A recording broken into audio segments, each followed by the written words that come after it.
சிம்பு பிரபுதேவாவை தொடர்ந்து தற்போது இயக்குனர் விக்னேஷ் சிவனை சின்சியராக காதலித்து வருகிறார் நயன்தாரா. விரைவில் விக்னேஷ் சிவனை திருமணம் செய்யவும் முடிவு செய்து விட்டாராம் நயன்தாரா. அதற்கு முன்னதாக ஒரு சடங்கு மீதி இருந்தது. டயானா குரியன் என்ற கிறிஸ்தவ பெண்ணான நயன்தாரா பிரபுதேவாவை காதலித்த போது அவருக்காக இந்து மதத்திற்கு மாறினார்.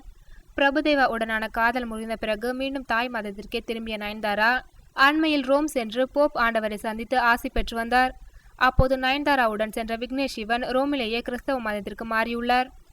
நயன்தாராவின் விருப்பத்தை தட்ட முடியாமல் நீண்ட தயக்கத்திற்கு பிறகு கிறிஸ்தவ மதத்திற்கு மாற சம்மதம் தெரிவித்துள்ளார் விக்னேஷ் சிவன்.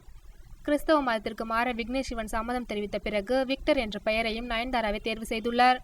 இந்த பெயரை நயன்தாரா தேர்வு செய்ததற்கு ஒரு காரணம் இருக்கிறதாம். விக்னேஷ் சிவனை நயன்தாரா மற்றும் அவரது நண்பர்கள் விக்கி என்று அழைத்து வருகின்றனர். விக்டர் என்று பெயரை மாற்றிக்கொண்டாலும் கூட அந்த பெயரின் சுருக்கமாகவும் விக்கி என்று அழைக்கலாம். இந்த லாஜிக் அடிப்படையிலேயே விக்னேஷ் சிவனை விக்டர் ஆக்கியிருக்கிறார் நயன்தாரா.